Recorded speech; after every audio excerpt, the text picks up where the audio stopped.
Welcome to the Birdhouse podcast, where we talk about how to build a business, how to become a better version of ourselves, while we strive to fly up to the higher skies.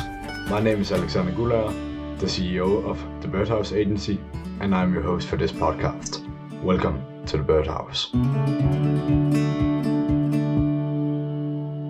Welcome to the Birdhouse podcast. My name is Alexander Guller, the CEO of the Birdhouse Agency, and today with me I have Steven, CEO of Wynne Capital. So, Steven, would you like to tell us a little about your past week's win, losses, and lessons? Probably biggest win was on Tuesday. I went out with the sales rep that who's going to be my manager, and he and I just really hit it off and had very similar mindsets. And he's a guy who I love talking about business with you because you understand exactly what I'm doing. And then he also has been doing something similar for a while.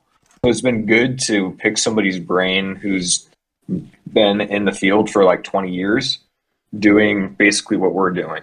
Mm-hmm.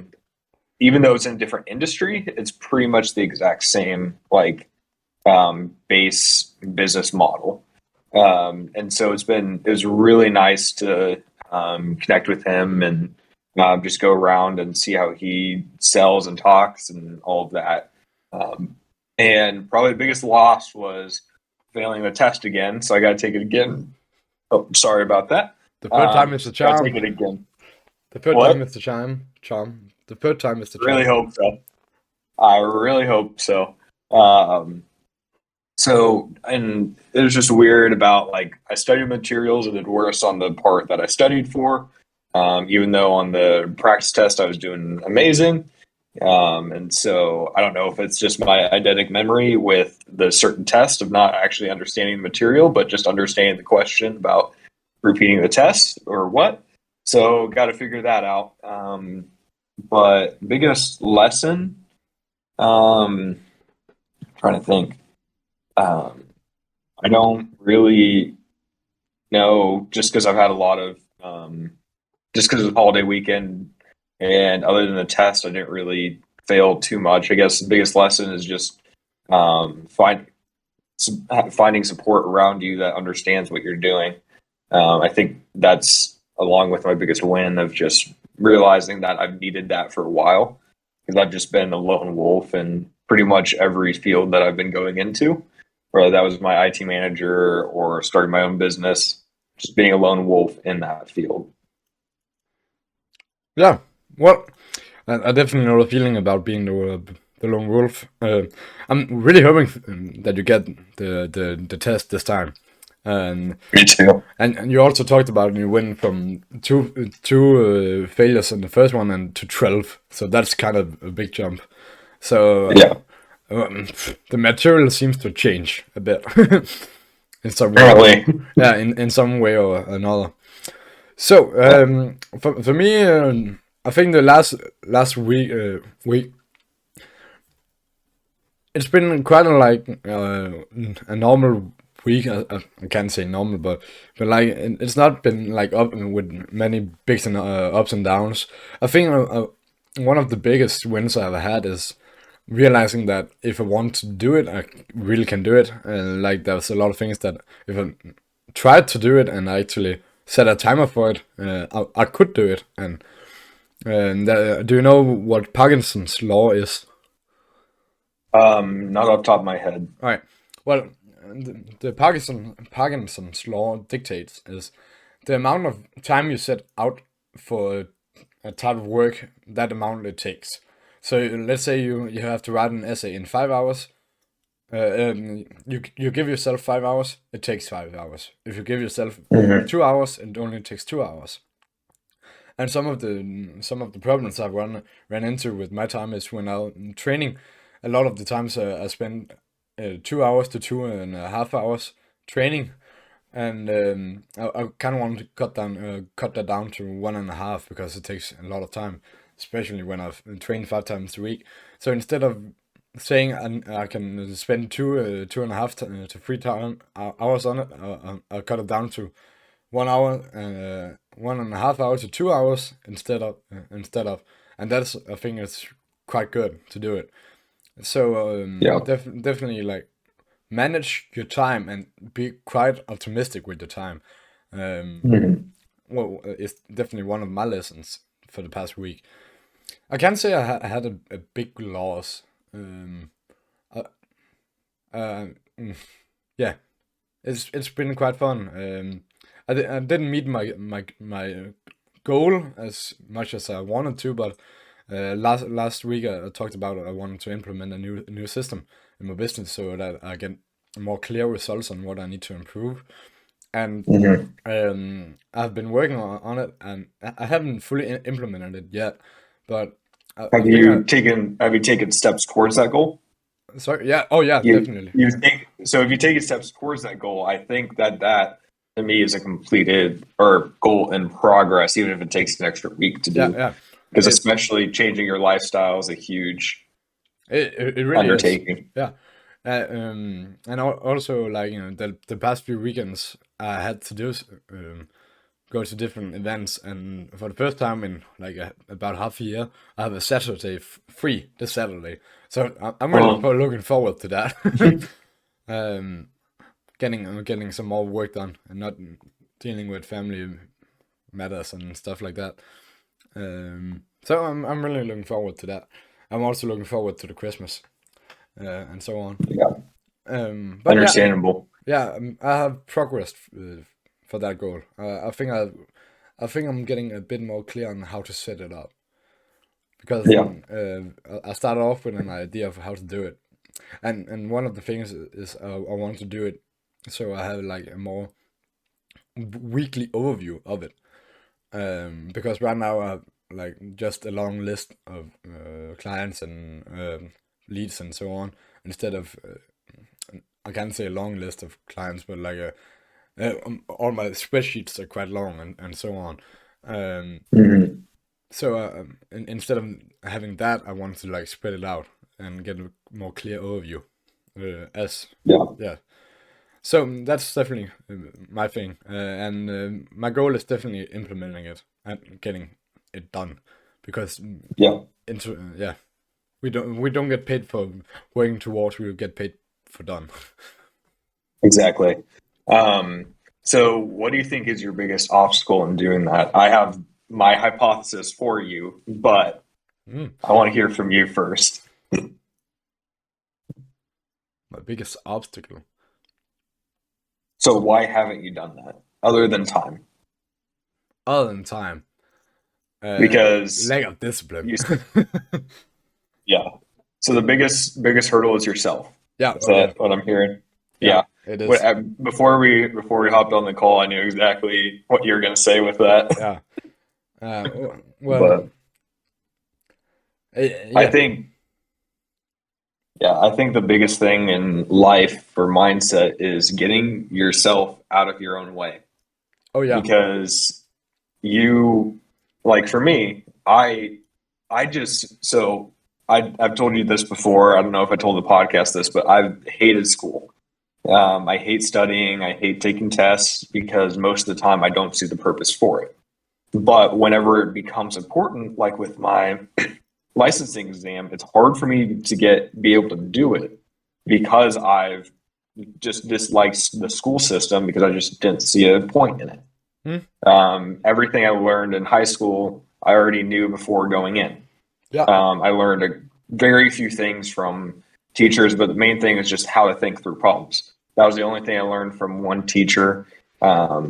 And I guess there's one other class that I hated, but I learned how to write. That was the only two things that like I learned in high school was how to think and how to write. And I could have taken those classes my freshman year and been fine. Oh yeah. But so with like the licensing exam, it's very hard for me to sit down and like study and get through material because I'm just usually a person who can breeze through things. And this is very much foreign material to me because I don't speak legal. And a lot of this is legal speak. And so it's like, okay, if so and so takes out this amount and does this with it, and so is the beneficiary who gets the money if this person dies before this person, and there's an endowment and an annuity and things like that. And I'm like, I just don't quite speak that language yet. I can speak it enough to sell you, but I can't speak it enough to pass the test, and which is really frustrating because what's on the test is most of the stuff that I'm not even going to deal with. Oh, yeah. So it's hard for me to even want to learn the material because I don't need to do it. I Yeah. just need it to. I need it to be able to sell it. Yeah. You need the certificate. Yeah. Yeah, and so it's definitely funny just looking because I'm very much a person that knows I'm my biggest enemy. Well, Um, I love the old quote which is, it's harder to rule yourself than to rule a city. Like, it's easier to rule a city than ruling yourself. And like, it's so goddamn true. Some of 100%. those old sayings are like so true. That's a reason I why they think are old sayings. I think it was like I don't remember if it was last week or the week before when I was asking you like what your big I think it was last week what your like big thing you want to talk about is. And in the same conversation that I had the person that gave me that idea, I was like, it's so much easier for me to help somebody else with their business than to help myself. Yeah. Because I know what my problems is. I know the solution, and I don't know how to get to the goal, even though I know the solution. And you're like, how do I do this? Yeah. It's like I know like the middle step and I know the end step, but how do I get to that to get to that? Mm-hmm. But I can do that for somebody else. And I'm like, do I just have to sit down and have somebody act like they're me and work through myself as my own client? Or what do I have to do to do that? Yeah. Yeah, that's just how it is. And I can't remember, but there's a technical term for it. But like, it's the same reasoning like that when you go to the doctor. The doctors, when they get sick, they go to other doctors to make sure that they to get the right diagnosis, because you look at it more like objectively. I can't say objectively because that's a bad word to use in this context, but I'm gonna use it anyway. But you get I understand what you mean, Yeah. but just to clarify, it's you get an outside opinion to make sure that your own feelings aren't getting within that decision. It's not getting biased, so to speak. Yes. Yeah. Thanks for the clarification. And my dad's a doctor, so I know all about that. Doctors are the worst patients, and the doctors' kids are even worse than the doctors. Oh, I would imagine. Like, dude, you talked on one of the earlier podcasts about like you had like about was it 8 or 9 concussions? Yeah, I have 9.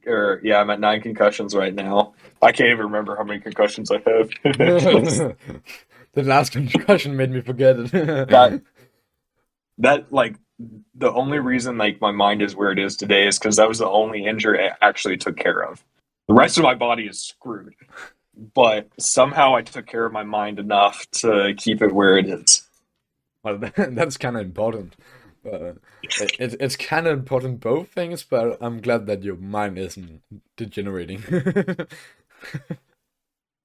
You can't hear quickly. Yeah.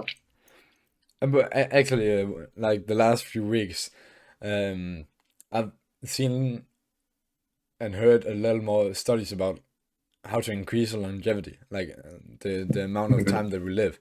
And I think it was some article that announced that in 2050, I can't remember if it was this article when you would get a pill like every half year, and it would just keep you young. Or if you would basically there's not a pill out there now, but there's something called embryos. Close. But basically you take blood from a 18-year-old. Yeah, a young person. Yeah. And so you inject it into your body, and it keeps. You probably heard about this from Jason Capital. Yeah. But you inject it into your body, and for like the next 6 months, you feel like you're 18. Yeah. Well, I feel like I'm 19, funny enough. But Oh, but I would imagine like if you're being 50 and you're really feeling that your body is getting older, feeling like an 18-year-old is, I would only imagine, but that would feel yeah, greater, I suppose. yeah. I wish I felt like I did when I was 12 because I didn't have as many hurts and pains and all that. So I can only imagine what it's going to be like at 50. Yeah, it's going and just going down. It's just going down. Actually, I want when we talk about the body and mind and so on, that's actually you know IQ. Mhm. It can be categorized in like two main categories. Fluid intelligence and crystallized intelligence. And Mhm. crystallized intelligence is like what you like accumulate and what you remember and build up. Where fluid intelligence is something about how you learn and so on. And from when Mhm. you're 25 and onwards, your level of fluid intelligence, like the speed of which you can learn, degenerates. Okay, and one of the best ways to stop that, make sure that you don't decline as fast, is making cardiovascular um, Mhm. exercises like weightlifting and running and so on. It's not trying to like exercise your brain; it's by exercising your body that you increase your brain.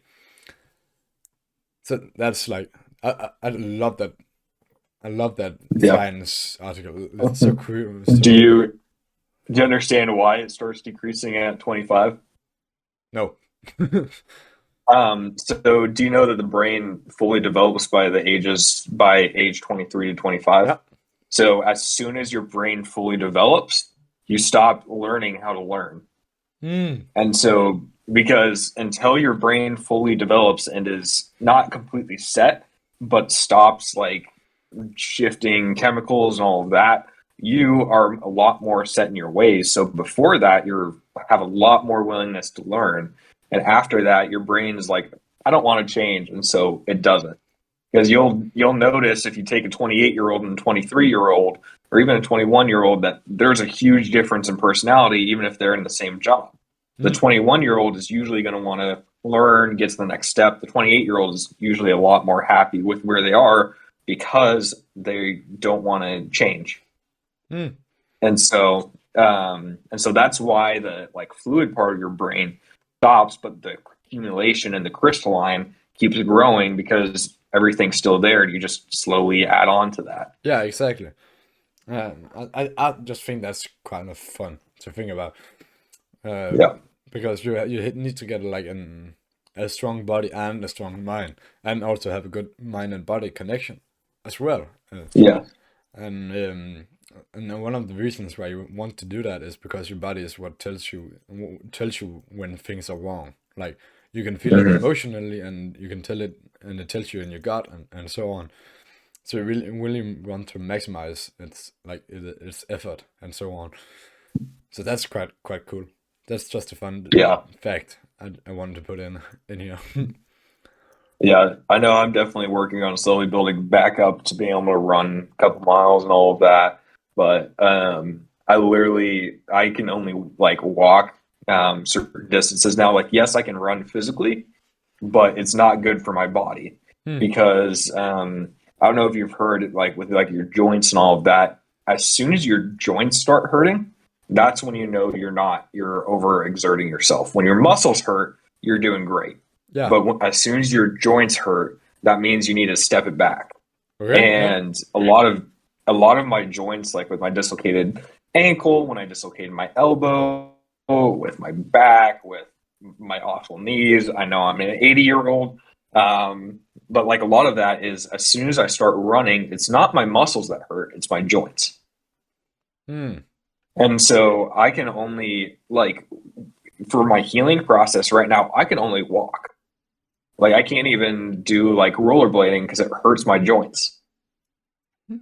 Like if I wanted to use that as exercise. Yeah. So it's very interesting, like the science behind like the recovery process. And so like for me, I'm trying to build up like my joints, the muscles around that and the tendons and strengthen those so I can get back up to running and up to playing basketball and all of that. And hopefully that'll help my back stop hurting, my shoulders be less tight, and all of that.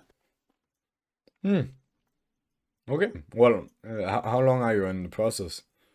Or rather, Not how long have you been in the process?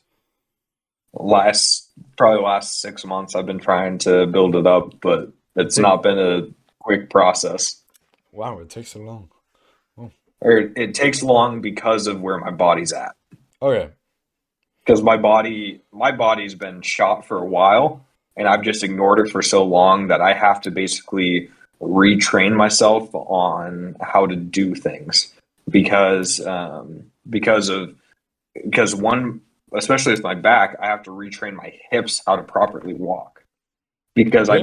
I move my hips like this. I don't actually use my hip muscles. I use my lower back. Oh, And so I have very small hip muscles, which causes pain, causes tightness in the low back, which causes tightness in my main back, which causes shoulder tightness, which then that causes you to breathe differently. It causes my rib to pop out of place, and it pulls on my different muscles on my legs. So like my ankle, sometimes like it'll just roll itself without doing anything because there's not enough support from other things because my body's fighting itself. oh, ouch. Yes. How, And so how long have and you so been it's like just that? very couple years. Really? It's been basically since sophomore year in high school I've been like this and just ignored it until this last year when it's gotten even worse. Shit, man. Yep. So I have a long healing process in front of me because it's been jacked up for so long. Hmm. Dude, it's so fun because when you like get when you talk with different people and you really listen and you're having a really conversation, like you get so much information about people's backgrounds, and Mhm. like there's no way for people to understand where people come from, what they're dealing with, and what the pain and issues are, and so on, unless you have a talk to them, Yeah. and Because actually, you wouldn't think anything of me just saying talking or just normally talking to you if I didn't say yeah, anything about it. exactly. Because I've learned how to hide it. I've done years of things where people are like, "Oh, you're injured," and I'm like, "Yeah, I'm majorly injured. I could fall down at any moment and just not be able to walk for a day for no reason." Wow. Well, it kind of sucks. Did you know it when you was in freshman? I did not realize what was happening. Well, so what happened? How a lot of this started was from when I first injured my back. I got hit in the back. I displaced two ribs, and I was going to chiropractor, and I went to the wrong type of chiropractor. And because of how my ribs were injured, they would pop in and out of place. They wouldn't stay out or they wouldn't stay in. And so anytime went to the chiropractor, I usually felt okay going there, and I felt worse leaving. And I did not understand why for about 6 months to a year of this happening. But what I realized is as the chiropractor was doing the twisting on the back, it kept popping out my rib. And so with that, like again, my whole back started fighting itself because there was a rib out of place. Hmm. And of course, I was still lifting 400 pounds deadlift, squatting 375, 450 at points. Like I was just completely ignoring it. And then all of a sudden, I was like, I realized it was like, oh, that's what's happening. And then I went back to like the physical therapist, and we started working on that.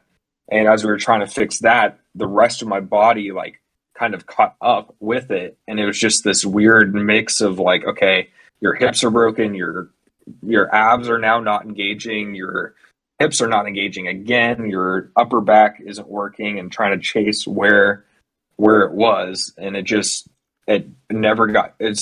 I keep going to physical therapists and the right kind of chiropractor for me, and they're just basically like, we can only maintain you to a certain point. We can't get you past that. Hmm. And I'm like, this sucks. But Yeah. at the same time, I'm trying to basically relearn how to use my body because it's different than it was 10 years ago. So Hmm. I have to retrain how I am able to exercise because I'm not able to do as much weightlifting anymore because of that. So I'm have to do body calisthenics. I have to do uh, low impact running, and like I have to sometimes do swimming. I hate swimming.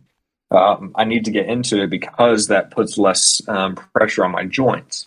And so I'm able to do that. And so it's just things of trying to find what's best for my body to rehabilitate. Hmm. Okay. Well, yeah.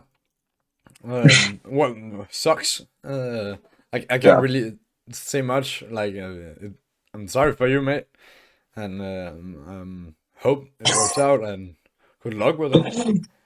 Yeah. My Siri just recorded that whole thing. I was about to send it to my dad, and I'm like, okay, Hello, Dad. My joints are hurting. hello. Hello. My joints are hurt. My back, it's hurt. It hurt. It's hurt. Please help me. Help. Hilfe.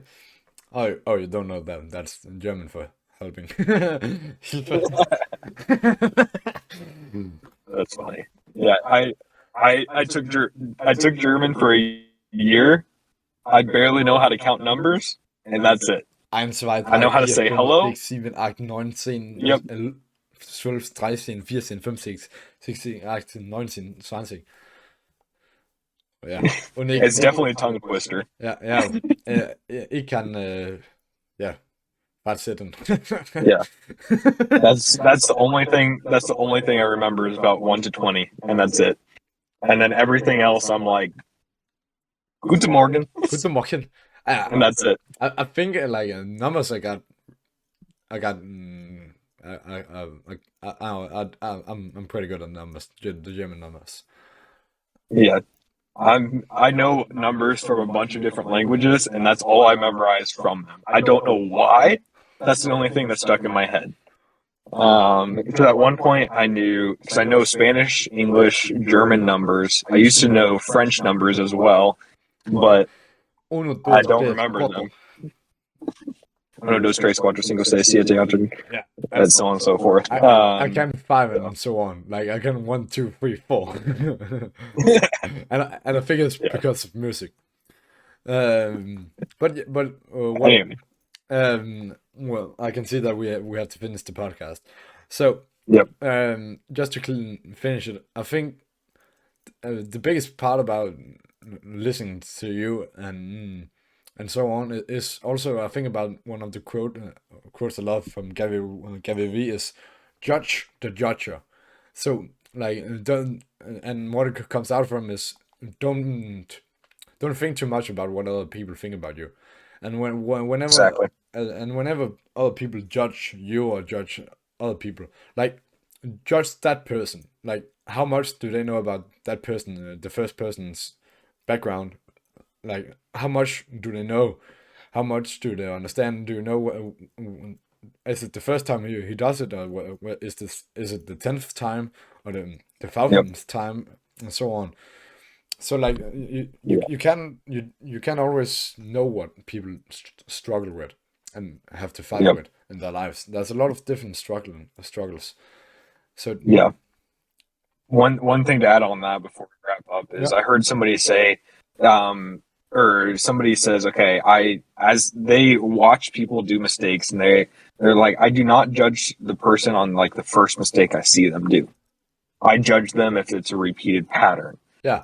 So like if somebody cuts you off while driving, it's like I don't judge that person because of that. They might just be having a bad day, had some bad news, late to work, kind of thing. But if I see them every day while I'm driving to work, then you'll slowly build up a pattern for that. And I'm still getting better at judging people. not based on their first mistake, because I'm very easily able to do that. We all And are. so just, we all are. Yeah. yeah. So it's in general of like, don't judge people until you know what's going on. Exactly. And I have some sympathy, like as you talked about, like if it's the first time people make a mistake, like sometimes they just made a rushed decision, like they thought they could make it, but it was a bad overturn they took, and so on, and like it happens for everybody, and that's the thing. Absolutely. So, well, thanks for listening, guys, and we'll see you next time. Bye. Peace. Thanks for listening to the Birdhouse Podcast. If you enjoyed this episode, follow me on my Instagram at The Birdhouse Agency and share it to your friends and family, or rate it on Apple Podcast or Anchor. My name is Alexander Gulager, and I will see you at the next episode.